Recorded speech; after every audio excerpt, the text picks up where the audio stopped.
You can tell, right? She's coming. That's why I'm on stage. In about 2 minutes, I'm told, as you all have made the walk down the corridor. Wow. Hey guys, I really can't see if she comes in or not because it is dark on your side. I was asking the guys who organized the event, I wonder if the rooms are cheaper the further you walk from the main entrance. Should be, right?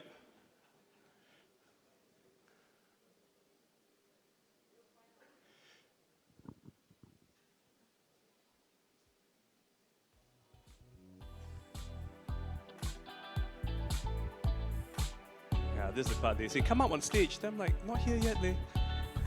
I see a door opening. Yes, she's here. So ladies and gentlemen, please join me as we welcome our guest of honor, Minister of State for Education and Manpower, Ms. Gan Siow Huang.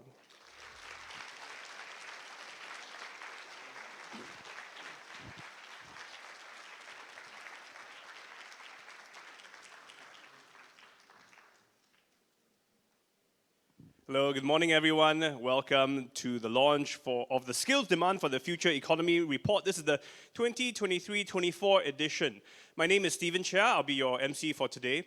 Now I'm a journalist and I work at CNA, and actually, as you know, my skill set has somewhat grown and expanded in the recent years, from not just being a journalist, but somehow some kind of a food connoisseur of sorts, trying different things for different reasons.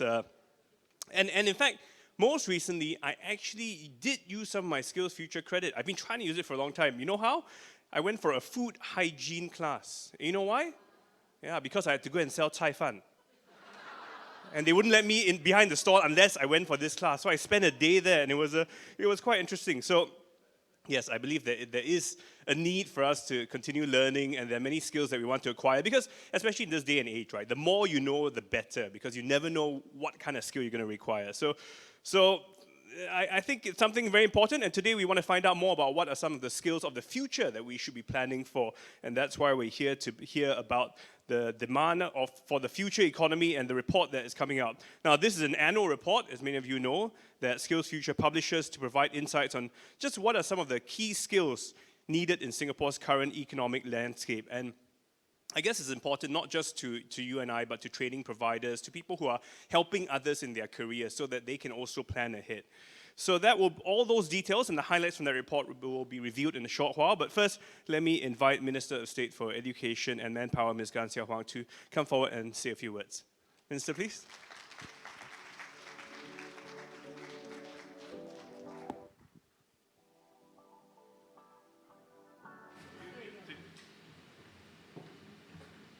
Oh, the room is a bit dark, so I cannot see who you are. But see, I told you.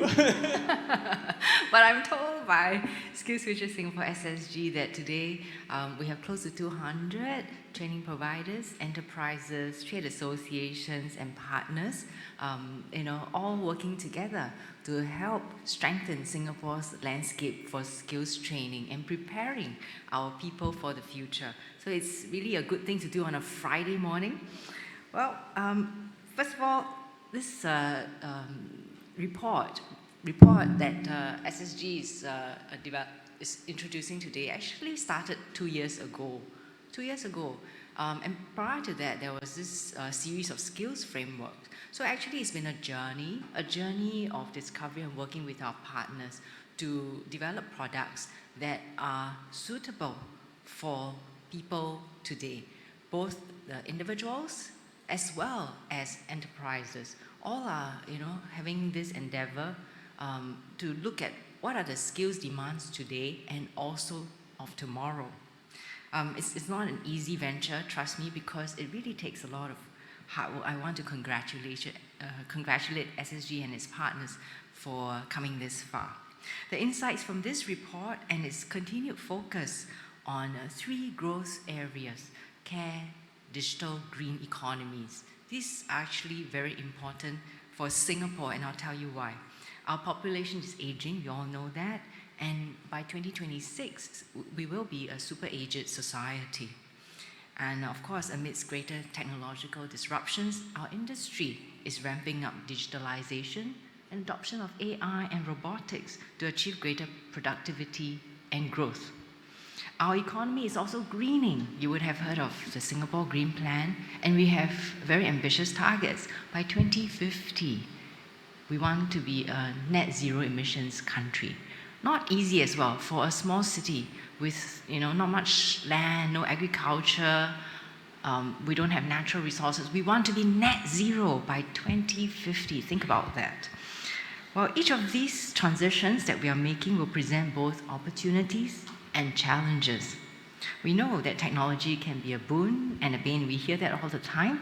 Technology can help us overcome our local manpower constraints with an aging workforce, but also has the potential to disrupt jobs and livelihoods unless we continuously upskill and reskill ourselves and our workers. Likewise, sustainability can be Singapore's new way of being a competitive economy. But decarbonization will also require very significant transformation to our economy, both deep and broad. To achieve that, companies will need to build new capabilities, and we must equip our workforce with the green skills. Now, as we approach these transitions, a key question to be tackled is how can individuals, enterprises, training providers, and the government work together to build an agile and resilient workforce? In a rapidly changing skills landscape, SSG's skills analysis and insights provide a key part of that answer. I would say it's like a jigsaw puzzle, and this skills insights, the report that we are going to see in a short while, is one of the pieces of this puzzle, of this big landscape. The insights will enable individuals and enterprises to identify skills gaps and make better, more informed investments and skills. And this is necessary because you want to put your resources to good use, both time as well as money. SSG and other sector agencies are also working with the industry leaders and training providers to develop necessary skills and training programs. Let me share how I believe individuals, employers, and training providers can use SSG's latest report. First, every individual will have to take charge of their own career and invest in building their career agility and resilience. You've heard of career health. This is something that we're taking quite seriously. Health is like you take care of your own health so that you can do more things, you can live longer, live more fulfilling lifestyles. Career health as well is necessary for us to invest in so that we can stay employable, we can have fulfilling careers and achieve our aspirations. We can empower individuals to make informed decisions, but we know we cannot take a prescriptive approach here, given that there are diverse needs and backgrounds. And as the pace of change progresses and accelerates, individuals have to take ownership in charting the skills journey towards their lifelong career goals. Well, a key finding from the report is that many of the skills we acquire over our work life remain evergreen. Well, Stephen mentioned about food hygiene. Food hygiene is something that, if you think about it, is a life skill, right? Not just, for the project that you're working on, but also in your personal life and social life too. Well, this finding that there are some skills that are evergreen is comforting. It gives us confidence that as long as we continue to invest in upskilling and reskilling, we can be reasonably confident about our future prospects without worrying too much about skills obsolescence amidst the more rapid changes. Mid-career transitions will become more common, with individuals moving within the sector and also across sectors. Of course, this is because industries are moving very fast and there are also changing aspirations of individuals. I'd like to share the story of Mr. Jumaat bin Lehman, who took charge of his skills development to seize new career opportunities. Formerly employed as a graphic communications manager, Jumaat developed an interest in therapy support after witnessing a family member going through therapy in a hospital. This year, at the age of 51, Jumaat decided to switch to a different career path and he took up a role as a therapy assistant in a hospital. He completed a WSQ Higher Certificate in Healthcare at HMI Institute of Health Sciences, which is structured as a Skills Future Career Transition Program. He's now pursuing a successful career in therapy support in hospital. Well done. Now, SSG has also enhanced this year's report to address the needs of mid-career individuals like Jumar and many of us here in this room. I'd like to encourage individuals to explore the resource kit within the report to find out about the training opportunities and courses available. The illustrative examples on possible skills transition pathways and personal stories of mid-career switchers are very empowering and inspiring. But secondly, this report serves to support companies in the enterprise and job transformation. An example of a company who has benefited from the job skills insights is Micron, and Micron is a big company. As an Industry 4.0 and sustainability lighthouse, Micron has made substantial advancements in financial, operational, and sustainability aspects. The transformation extends to their factories, value chains, and business models. Micron shared with us that it has found the report by SSG useful, as the report recognizes the deep technical skill sets. Engineers in Micron find that the critical core skills like critical thinking, transdisciplinary thinking, and effective communication enable them to thrive at work. Beyond supporting individuals and companies, this report is also an open call to our industry leaders and practitioners to partner SSG to enhance our shared understanding and vision of evolving skills needs. To this end, SSG has appointed skills development partners and are working with the unions, trade associations and chambers, and professional bodies to strengthen capabilities and efforts in skills development and recognition. Now, this will help us to produce more targeted insights to benefit companies and individuals alike. The government is also exploring new partnerships to catalyze skills development in emerging areas. Earlier this week, MTI and SSG convened its first Green Skills Committee meeting with industry players as well as training providers to discuss the development of skills to meet the requirements of a sustainable, lower carbon economy. Also announced this week, as part of Well Singapore, Well SG National Program, the Agency of Integrated Care and SSG are developing a training catalog for caregivers to enhance support for caregiving training. I know SSG is trying to impress me that they're doing a lot of work. Well, lastly, but also very importantly, with clearer demand signals in the report, we also need training providers to respond by offering quality skills training programs that can cater to a variety of learners.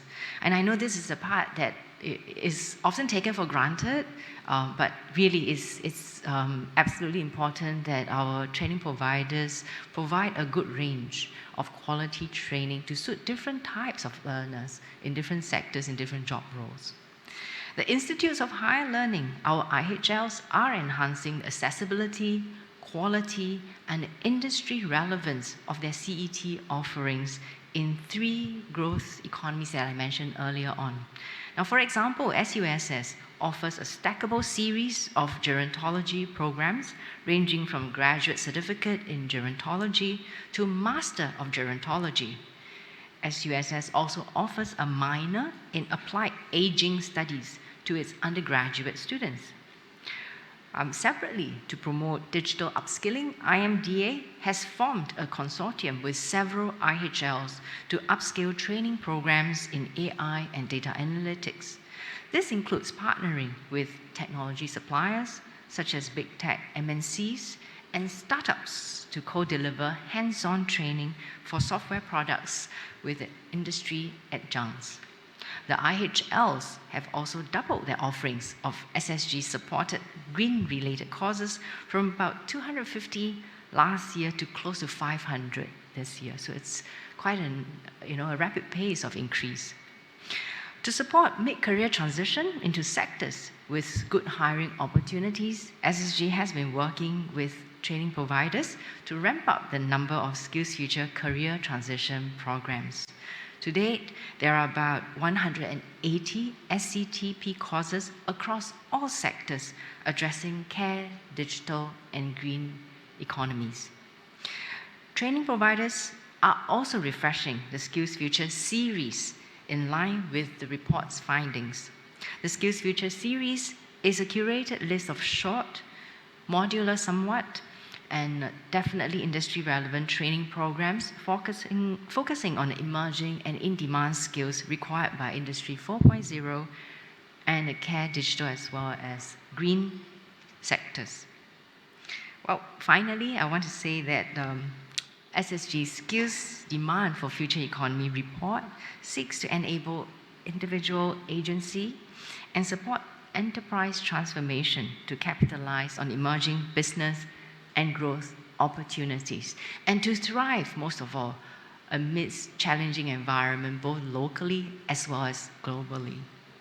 With a common skills language and clearer demand signals for skills, our training providers and educational institutions can respond quicker to changes and adapt their offerings to upskill and reskill our workforce at speed and at scale. Something easy to say, but I know it's really a lot of hard work. I want to thank SSG for the perseverance and the partners, many of whom are here today, for riding this journey with us. I'd like to thank the industry partners once again, as well as the academic faculty who have contributed their knowledge to this latest edition of the report, and I'd like to call upon everyone to work with us in sharpening future analysis for the collective benefit of Singapore and Singaporeans. Thank you.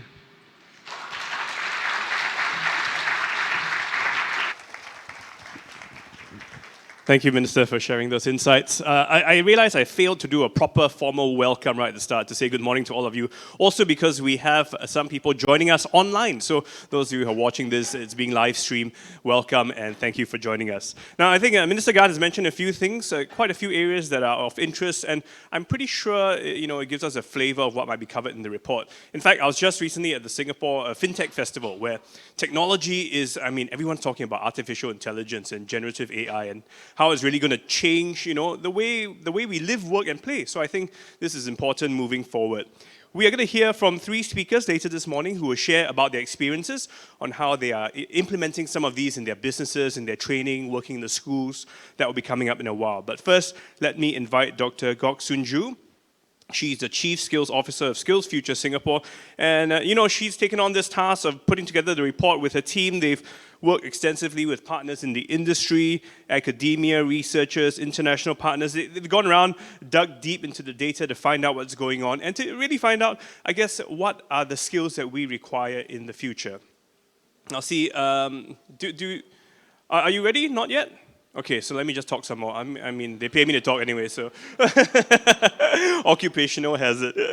But in fact, I actually did attend another class. I didn't use my SkillsFuture for this because my company sent me, but it was a marketing class at SMU. And it was, in a way, it's hard for many of us to find time to do this, but it was very refreshing. Not only did I learn some stuff, but it was nice to have a day where you're just sitting there, being on the other side, just listening and absorbing and taking it in. And I think very often from those encounters, the most interesting bit is learning about case studies of how different companies, different people deal with different situations. So I think the interaction is important. Okay, yes? Dr. Gok, can I welcome you on stage, please? Let's welcome her as she gives us some highlights from this year's report. Thank you very much. I was looking for the clickers. Yeah, good morning, friends, colleagues, partners. Thanks for coming to join us at this skills report launch. This report is very rich in information. If you download later and you read through, you will see that we have enhanced the information, and we also provided data dashboard, which later Kok Miang is going to walk through at his address. First, I'd like to highlight 3 key takeaways from this report.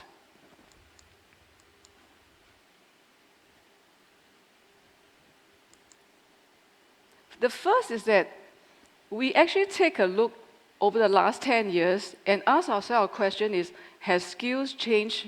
How has skills changed in our economy? So at the Singapore economy level, we take a look at the skills cluster level.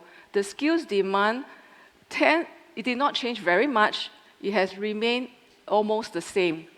And I will talk about the respective skills cluster later on. But the three key most demanded skills cluster are business management, which is skills required for planning, managing, and implementing business. The second demanded skills cluster are data management, which is skills for collecting, analyzing, and interpreting data. The third cluster in demand is production management, which includes skills for designing, building, and maintaining physical structures, machines, and products. And these three skills clusters take up 50% of the skills need of the economy. And the skills within these three clusters are enduring, which means they continue to be top 10 in demand.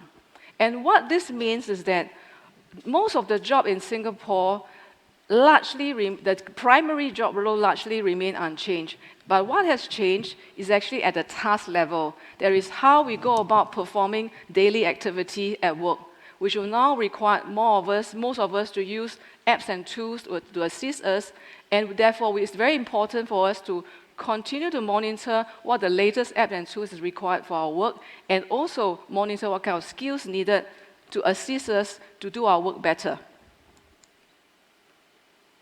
So let's take a look at the same time for the top demand critical core skills cluster. This critical core skills cluster is very interesting. We noticed that over the last 10 years, the top 5 critical core skills is always there. It remains unchanged.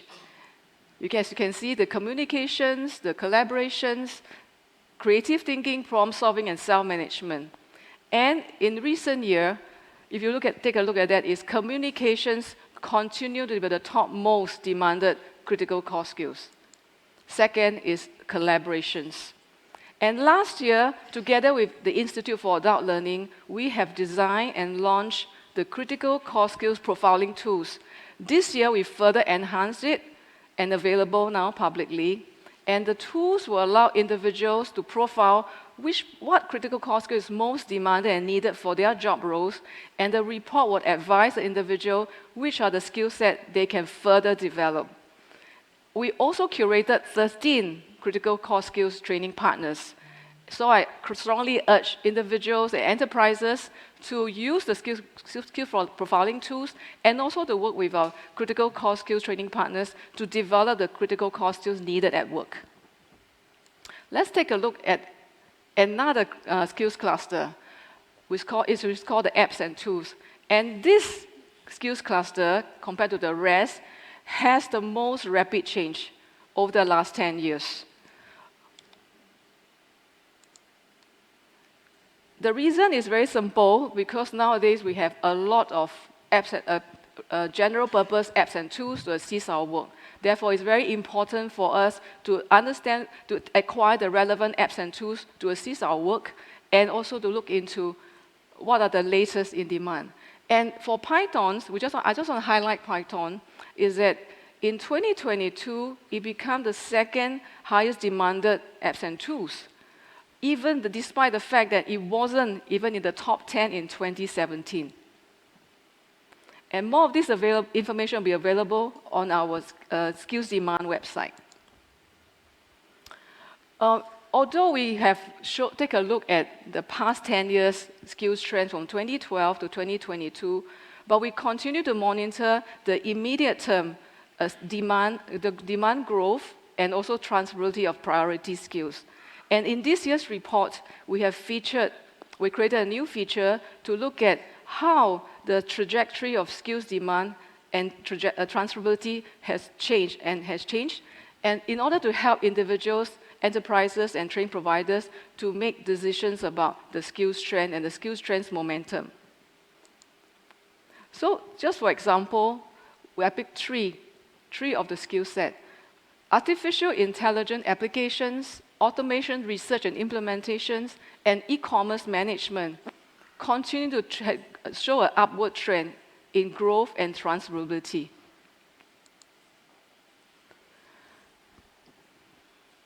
We also, in this year's report, decided that it's very important for us to develop a methodology to be able to forecast skills over the next few years. So we have built a new capability within the methodology this year to look into, in the next 2 years, 2 to 3 years, will the current set of the priority skills that have strong growth will continue to grow in the 3 economy, in care, Industry 4.0, and digital.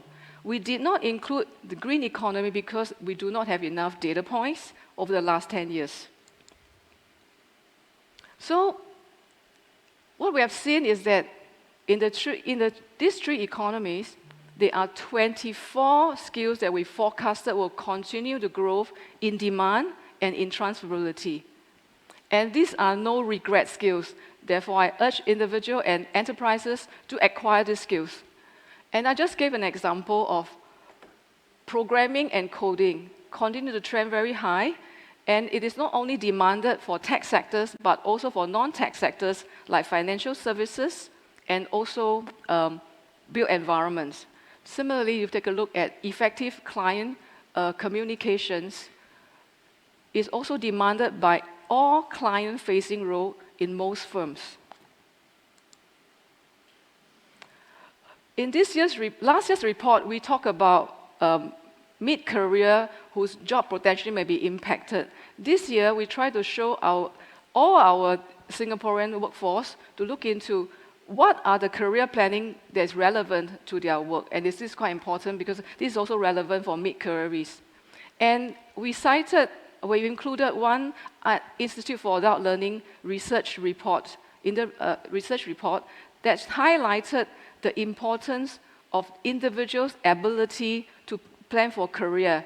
And it explains that the career decision-making readiness, so are we ready to make career decisions all the time?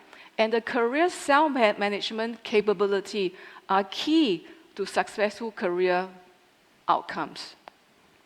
That means we must take our own decision and to think through how we plan our career. And this will require us to think of career mobility in the longer term, have a longer term view. So take, for example, in a job role like data analyst. Data analysts will have skill sets from technical to non-technical, including CCS.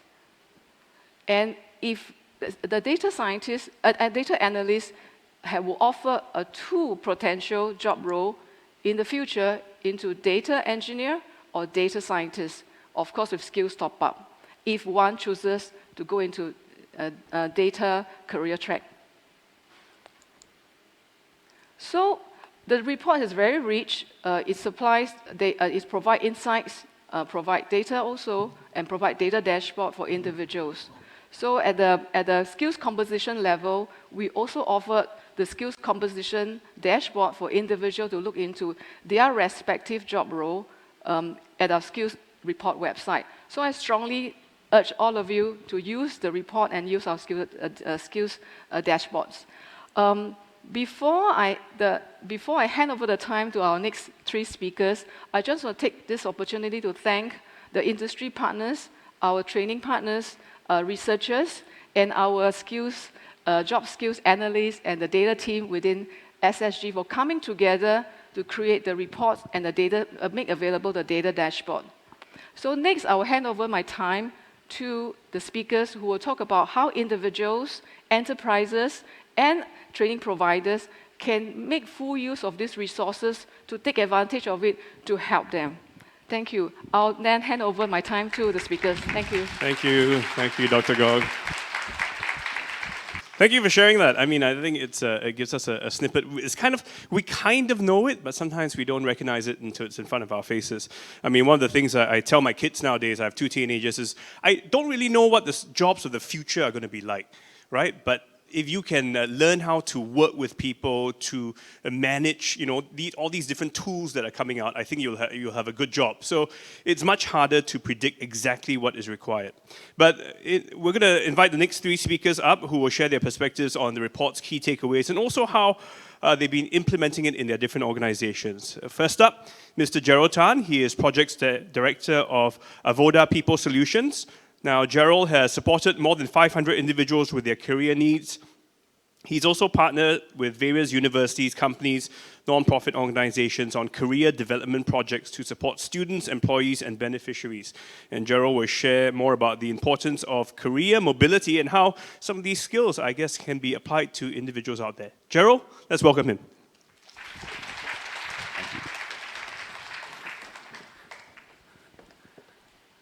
Hi, everyone. Good morning to all of you. My name is Gerald. I'm a career counselor with Avoda People Solutions, a private career service provider helping people with their careers.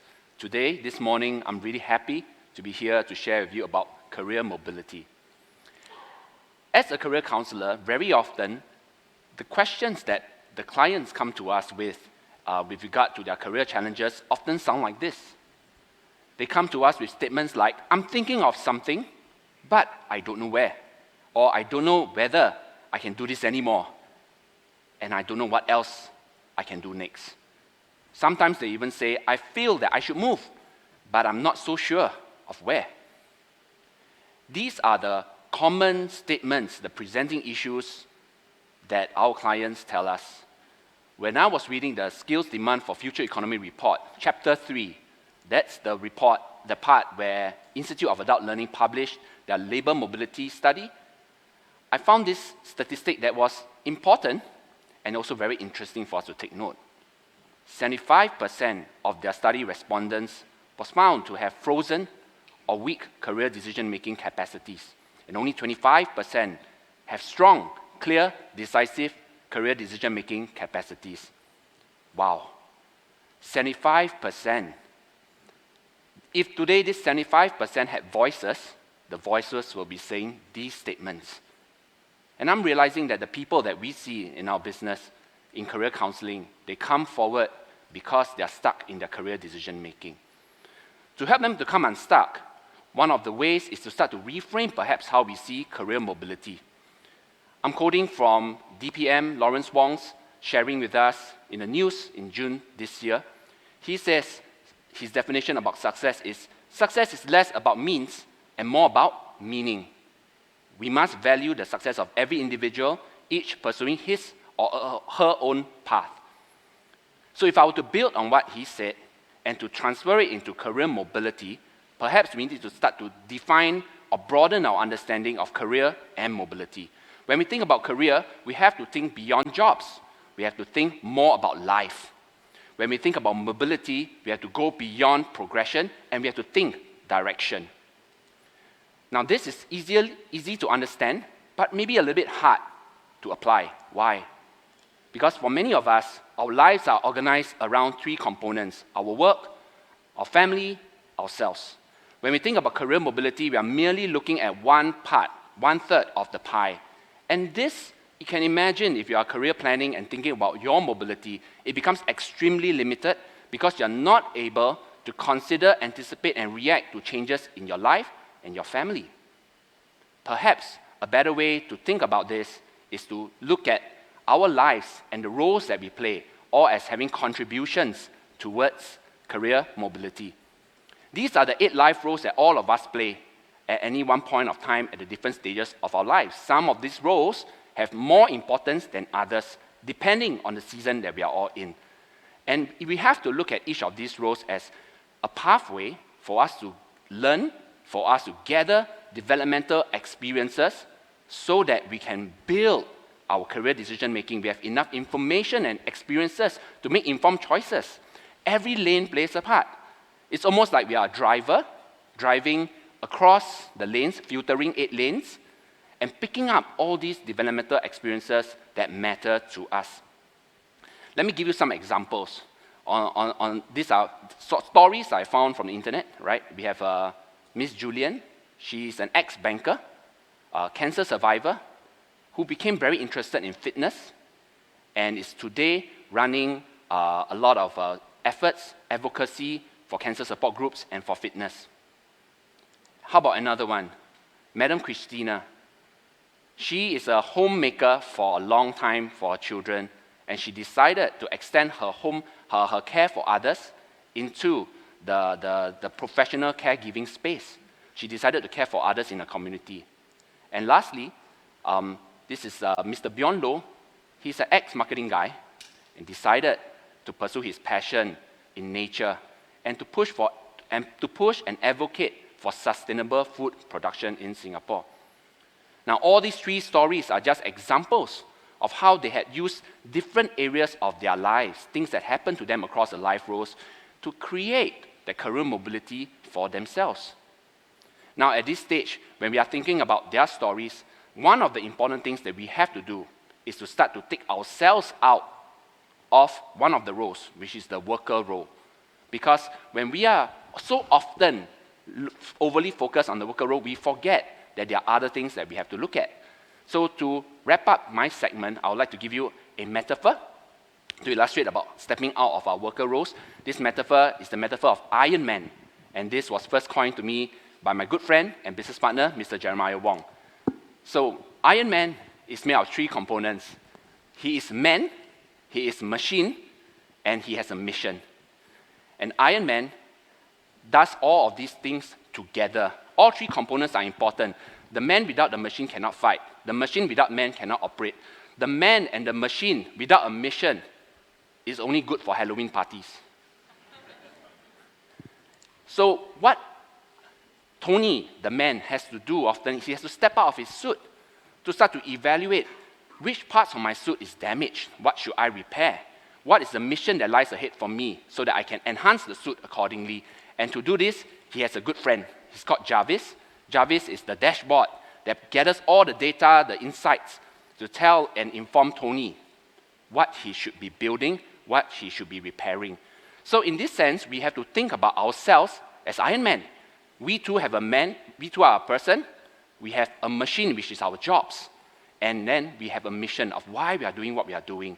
So if we are able to take a step out of the machine to look at our suit that we have and to look at the mission ahead, maybe we'll get a better sense of how we should be taking care of our machine. Last but not least, where does Jarvis come in for us? Jarvis is just like the skills demand for future economy report. It gathers the information for us, making our life easier, showing us where the opportunities are, where the gaps that may lie ahead for us, and what are the signals we should be tapping on so that we can enhance our work suit. All right? So when we think about Iron Man and Jarvis, let's think about career mobility and the skills demand for future economy. Thank you, everyone. My name is Gerald. It's been a pleasure to be here with you this morning. Thank you so much, Gerald. Thank you for sharing that. I like the way you've explained it very clearly, and I mean, it's interesting because, many of us all are on this pathway, this journey of life. If you think about it, in the past, it was very much go to school, go to university, get a degree, get a job, work till the end, right? But I like the way he says, different lanes. I wouldn't suggest filtering across 8 lanes back and forth, it's a bit dangerous. But I would suggest it's like we're on one lane, but we can choose to stop.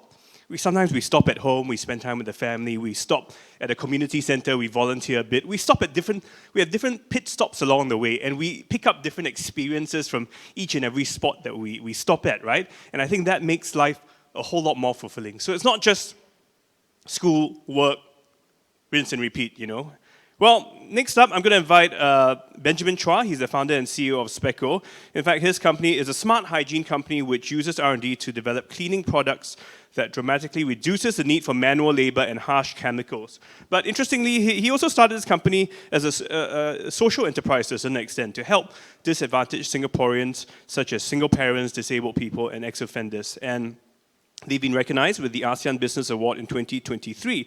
So Ben is going to come up and share with us how his company has been using some of these skills to help with the upskilling and reskilling of his employees. Ben? Thanks, Steve.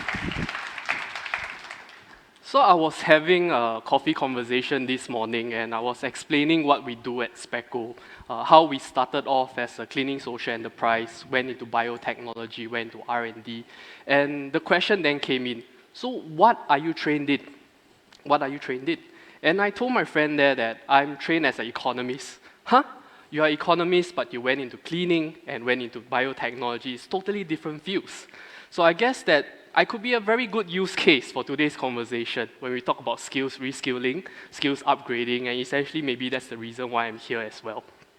So over the past 3 years, SPECO has essentially expanded into 8 countries, proudly representing Singapore biotechnology leadership on the global stage. As I shared earlier, we started off as a cleaning social enterprise, hiring marginalized workers such as retrenched elderly workers, ex-offenders, persons with disabilities, and single parents. We have been focusing on climbing up the value chain, moving up steps along the way, heavily investing in technology, getting some support from the agencies as well. And we have garnered many awards, including the Intellectual Property Award for antimicrobial coating that's used in the airports, used in your town councils, and now used across different parts of the region. This year, we recently won the ASEAN Business Awards for Healthcare Innovation for the year in our cutting-edge works in probiotics. So we are using probiotics to take care of hygiene issues. So as we move beyond COVID, we have things like Apple Plus, we have Disney Plus, and of course we have SPECO Plus as well. So I thought about this quite a while ago, and what is at the top of my mind, what is keeping me up awake at night, and how do I overcome these obstacles? As we expand regionally, talent pipeline management becomes increasingly crucial. And because it's a very simple reason, the skilled workforce of tomorrow is the foundation for our expansion plans. And without this growth strategy, we will not be able to grow overseas. Essentially, that's the pain point question of the day. So what I've noticed is that even in our sector, there has already been this shift away from P&L into more holistic, more diversified stakeholder management. And I do see that in the coming 5 years, this will bring about more emphasis on simple things that maybe you have heard in the past 1 year: corporate accountability, carbon footprint management, and ESG reporting. So the question here is this: are we as employers ready for this shift? And is our workforce prepared to come together with us on this ride? After all, smart money follows smart people, right? So this, when I digested this skills demand of the future report, it became quite invaluable for us because I looked at it more of like a crystal ball. It helps us take a look at what's going to happen in the years down the road, and it serves as a roadmap to align our entire company strategy with the evolving workforce. So I paid particular attention to 3 areas. First is the skills composition. Then after that, we looked at priority skills and the emerging trends. There are 3 parts here that I would like to talk about. The first part is because we are certified B Corp right now, this is the highest standards of international accreditation for sustainability internationally. I focus quite a bit on green economy. As what my colleague has just mentioned there, he looked at chapter 3, I looked at chapter 2. Yeah. When he was giving his sharing, I faster checked my phone and cited my source. I looked at where I actually pulled out this information from.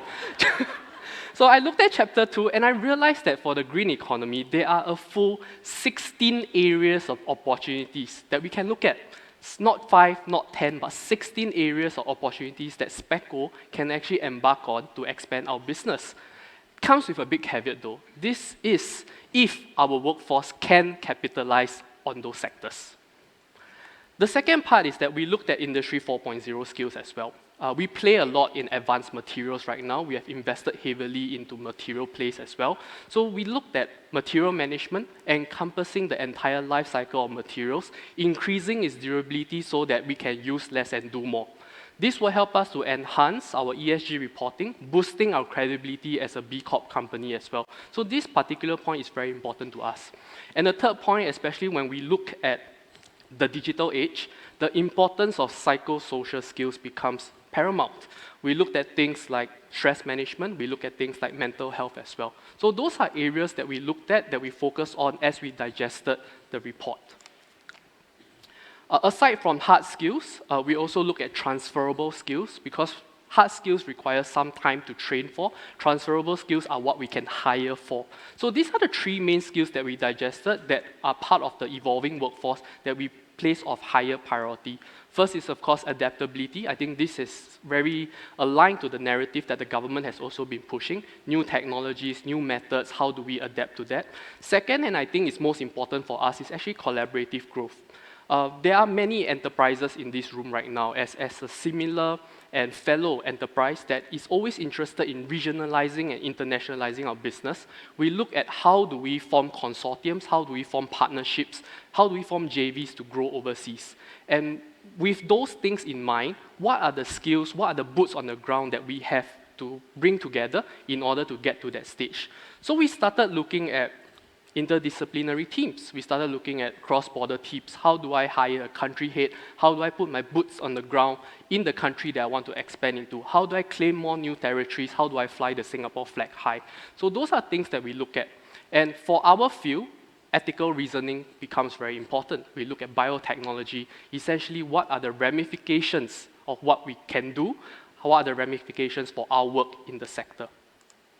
So to come to a closing, I would like to share that as we navigate this future that is filled with rapid changes, we look at this equipping our workforce with the right skills is no longer just a necessity, it's an imperative, right? But I have, since it's a Friday morning, I have 5 words to take back for everyone to take back. This may be easier and this may be more casual. So smart money follows smart people. Let's be smart about it. Thank you for your time. Thanks so much, Ben. But you didn't tell us who are the smart people. Oh. It's assumed all of you here. Okay, thanks for sharing those insights, Ben. Next up, we're going to welcome our third speaker, Dr. Christy Chung. She is Director of Continuing Education and Training Academy at Ngee Ann Polytechnic, and she currently leads cross-functional teams at the school to drive skills, future, and adult learning initiatives. She's going to be sharing with us how Ngee Ann Poly is incorporating some of these skills. Welcome, Christy. Thank you.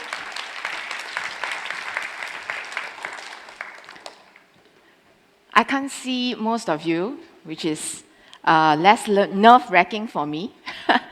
Yeah, so good morning, MOS Gan, CESSG, ladies and gentlemen.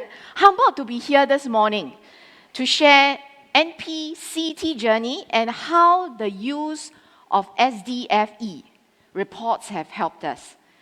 Given the rapid shortening of half-life of skills, the importance of a responsive CET system cannot be overemphasized. And relatedly, responsiveness of training providers largely hinges on 2 factors. 1, of accessibility, 2, of adaptive programming. So underpinned by 2 prior research, NP adopts a 50 in-person and 50 online CET learning blend. Despite doing so, how do I say no to a mother pleading to attend face-to-face lessons online because she needs to care for her special needs child? Or for that matter, how do I say no to an IT upgrader who is asking to beam in online while his classmates are on site because he cannot change his shift work schedule? And that's why we are into hybrid learning, where some learners are beaming in online while others are on site. So CESSG, we are into pilot 3 right now with SSG. Please say yes after pilot 3. All right? So accessibility is also about lowering the opportunity cost for adult learners. October marked a momentous moment of recognition of prior learning in Ngee Ann Polytechnic. We warmly welcome 20 warrant officers and specialists into our Diploma in Applied Management for the Future Workplace, recognizing their prior learning and experiences. Instead of the usual 2.5 years, These dedicated individuals will complete their diploma in just 1.5 to 2 years. And both teams from MINDEF and NIAN put together this program in under 10 months. That's really adaptive programming to us, right? Now, back to programming, I was allowed a sneak peek into SDFE 23, right? Just like Gerald and Benjamin.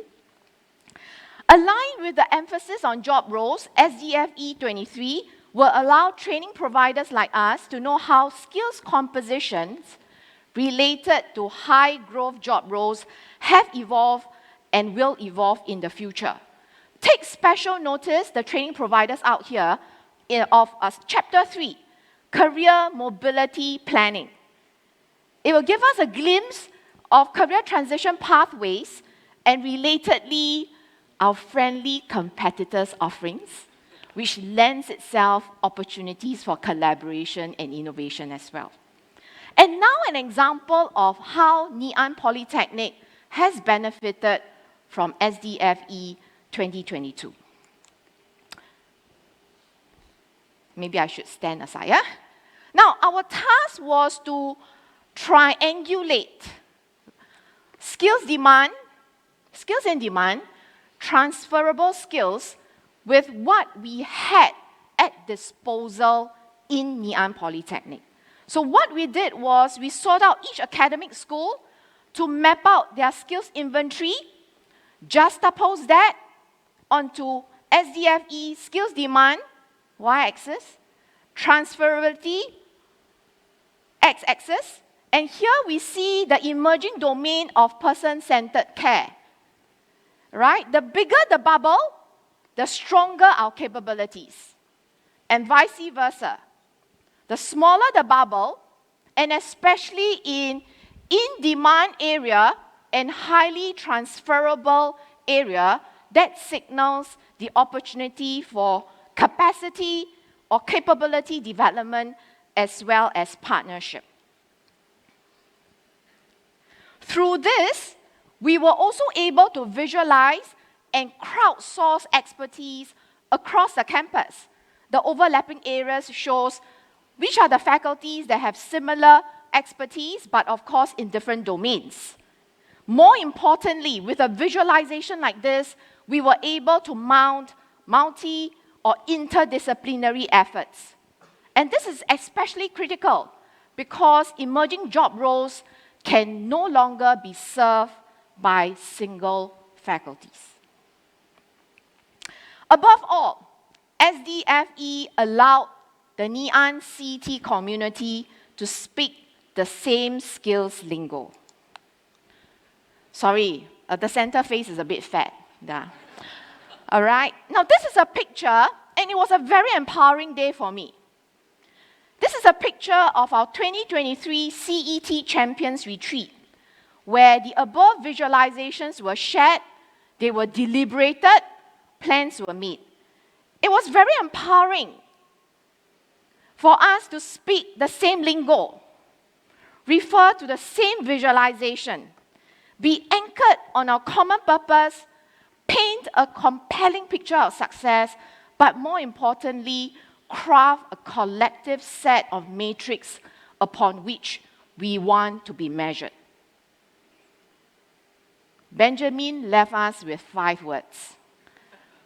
I will leave all of us with a sentence, and this is my personal reflection. For data can only tell stories. The stories must move people right here before they can move people. With that, I thank you. Thank you so much, Christy. You know, I think all of the speakers here, they're all on the same page. We're all in the same general direction, wanting to share. And speaking the same lingo is so important, as she mentioned, right? Because otherwise, from different places, at different stages of your life, if you don't speak the same language, you're in trouble. I remember one time there was this Abeng went to watch a movie, and he forced 18 of his friends to go and watch it with him. You know why? Because the sign said, below 18 cannot enter. Yeah, so if you don't speak the same language, you're in trouble. Anyhow, I'm going to invite Mr. Tan Kok Yam. He's CEO of Skills Future Singapore to come forward and say a few words. Kok Yam, please. Thank you, Steve. After the three speakers, I really do have a hard act to follow, but I'm the last one, so bear with me. Thank you very much, Minister Gan, Chairman Kai Ho, friends, colleagues, ladies and gentlemen. Thank you very much for coming. I'll spend the first part of my closing to direct some attention to the dashboards that we are publishing, the data dashboards that we are publishing together with the report. And the reason we are publishing the dashboard is because we have a wealth of information. And the report focuses on some of the areas that we think are key. But there is a lot more information, a lot more data to mine, and a lot more insights for our partners to find out for themselves and also to tell us so that we can improve together. Now, this first dashboard answers the question of what skills are employers looking for? What skills are employers looking for? This graph itself is not particularly helpful because it shows the entire universe. So maybe if I just get rid of all, and then I see, is that Kwan? I see Kwan. So maybe let's try something food, hotel and food and beverages. All right, let's try that. And this shows for that particular class of occupation, hotel and food and beverages services manager, if you can see, the sort of skills composition, Sunju mentioned about that employers have been asking for in that space. So if you are a training provider, if you are working in that space, for example, you may notice that this top one, which is about apps and tools, it has grown from 5.37% in terms of the proportion of us from employers to 12.43%. And it might be something you want to delve a little bit deeper to make sure that whatever you're offering to your learners cover that part. Similarly, and interestingly, data management, consistently, quite a bit proportion. So you may also want to take a look at that and ask, what does that mean for your learning? What does that mean for your cost provision for your learners? So that's one dashboard. I'm going to go to a second one, and this one allows you to delve even deeper because at this level, it's just skills composition, it's a class of occupation, may not be detailed enough. So, okay, I'm going to give me a bit of time. This is the part where my staff worries. I just messed up the... Okay, I'm going to do food and beverage. There we go, food and beverage operations. So it's a bit tighter. Oh, sorry, I double click.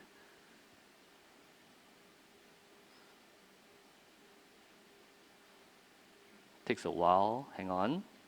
Okay, good. I am going to use a shorter period. Let's try it if it works. I'm going to try to use a shorter period, see? I am a risk taker, try a shorter period. And you can see it in the column to the left. Admittedly, this part, we still need a little bit more of data cleaning. It shows the hiring industries by volume, which industries are hiring for food and beverages ops manager. The middle column, it shows which are the companies that are posting. It needs a little bit of cleaning because sometimes a lot of the postings are sort of attributed to employment agencies, which is not really particularly helpful, but that's how the data goes. Anyway, the final one is the interesting one because it shows exactly for the food and beverage operations manager position, what are the skills that are being asked for and how many times that particular skill has been asked. A point that has already been made, communication, everybody's asking for it, right on top. But of course, there are specific skills, skills specific to that particular sector. Safety and hygiene, the same one that Steve attended to sell Cai Peng, right? Those are all here as well. So this is a reference if you are, for example, a career coach wanting to advise someone to go into the space, or indeed if you are an individual looking for an opportunity in that space as well. Final one, I'm going to get rid of this, and I'm going to try something. Let's see, I'm going to remove this. Okay, it's beta, so it's like that one. I'm going to use ICT, let's say ICT auditor. ICT auditor. You are a company, you have an internal audit team, And maybe at a certain point, when your IT operations are massive enough, you may need to want to have your own internal IT audit. So you don't really know what you're looking for in an ICT auditor. Is it the same as a normal auditor or not? And here you can look, as Christy said, you can see what your competitors are asking for. So those who are in the job market asking for the ICT auditor, putting out job postings for that, they tend to ask for these skills. So some of them are quite general to the auditing space, governance, accreditation structure management, etc., etc. But also, you can see security management, data protection management, those things are in there. A few even ask for something very technical like AngularJS. AngularJS is a JavaScript framework, so it's a bit technical, but not so many. So from here, it's a good base. Of course, you have to know what your company wants, but it's a good base for you to start thinking about how, when you train or when you are preparing someone or hiring someone for that job, what are you looking for? So this is my little demo. It's not quite like the Jarvis that that Gerald was talking about, but we are putting it out, and we hope that all of you can interact with this, and more importantly, give us inputs to improve. It's beta. One of the true tests of usability, the true test of usability is that if the boss knows how to use it, that means can then simple enough for others to use it. So let me just confirm that actually it can be used one. So that's that. Allow me now to end with a few words. I would like to end with maybe 3 words, just to sort of explain what we are aiming for, what we're aspiring to do every year with our skills report. We do different things every year. So it is a pertinent question, it's a valid question to ask, what actually are we aiming for? And we'll call it 3 C's. The first C is clarity, C for clarity.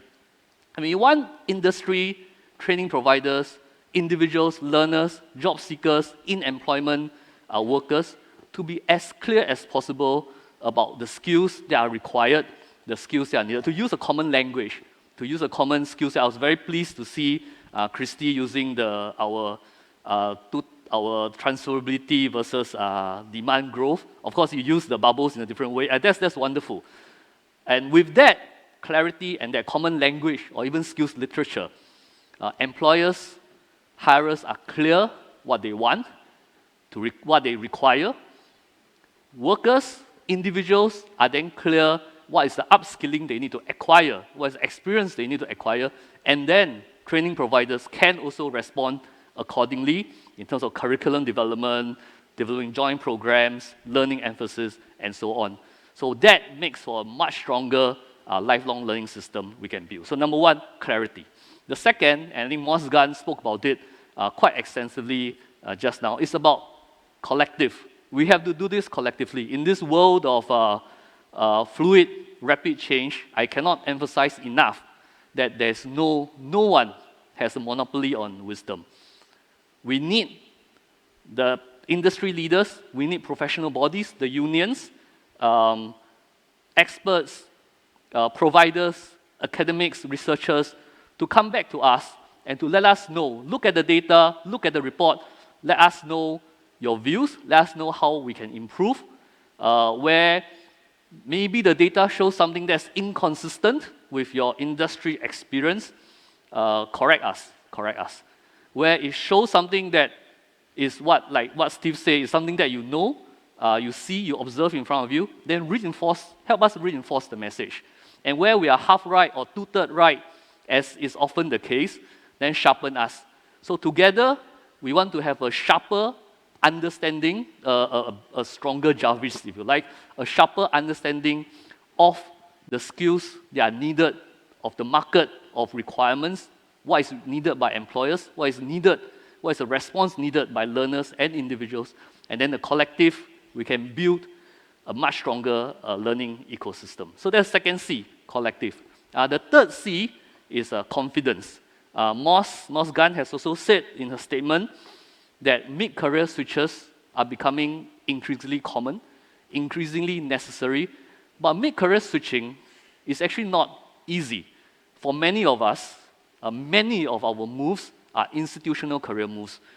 Journalist becomes senior journalist, no, AD becomes DD, engineer after a few steps become principal engineer.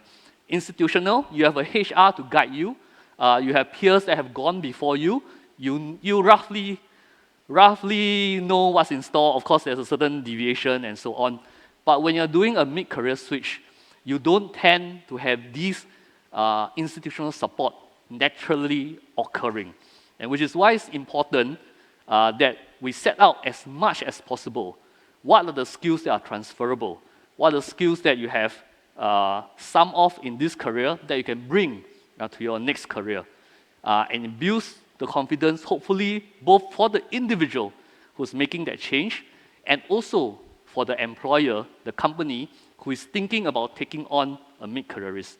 Maybe he can do A, B, C, D, and he can't do A. But in any case, none of us are the complete article anyway. So maybe come in, top up with skill E, top up with experience E. I think Benjamin was saying a little bit about that type of skills top up. So we want to build confidence across the whole system to enable our mid-careers to make that switch. So 3 words: clarity, collective, confidence. We have made some progress, but there is a lot more that we can do together, more than the pilots that we have today. So for those who had breakfast just now, and you know the food is not free lah. We all need to work together. Please have your fill later, okay? Have your fill later. You know the food is not free, but more seriously, it is important that we come together as a community to build this ecosystem, to serve Singaporeans, to really make, just to quote DPM Wong again, to really make SkillsFuture a key pillar of our social contract to serve Singaporeans and Singapore companies. With that, I thank you. Thank you. Thank you so much, Chok Yeong, for sharing that and for tying things up very nicely. I mean, I think that word community is important because you can have all the tools in place, all the data out there, all the reports, but if we don't apply it in each and every area and sector of our life, then there's no relevance to people on the ground. And all of us here in this room are working with people every day, and I think it's important that we try and help share those same values as well. Because if it's like if your staff, where they want to go, what they want to do in their future, you can help plan for that instead of losing them after 2 years in the workforce, so that also allows for better employment. So on that note, I think, we've heard a lot this morning from the different speakers, and I think there'll be a chance to speak with them and to hear more of their stories. This report, by no means, as Kok Yeong has mentioned, is continually evolving, right? Because every day that passes, new things happen, and we got to keep adapting and changing to the environment around us. But everybody has been ending with a few parting words, so I will give you 3 words as well. Lunch is served. Those are the best words, right? So stick around. It's a bit early, but lunch will be served next door, and there's time to continue to speak to each other. Thank you so much. Have a good day.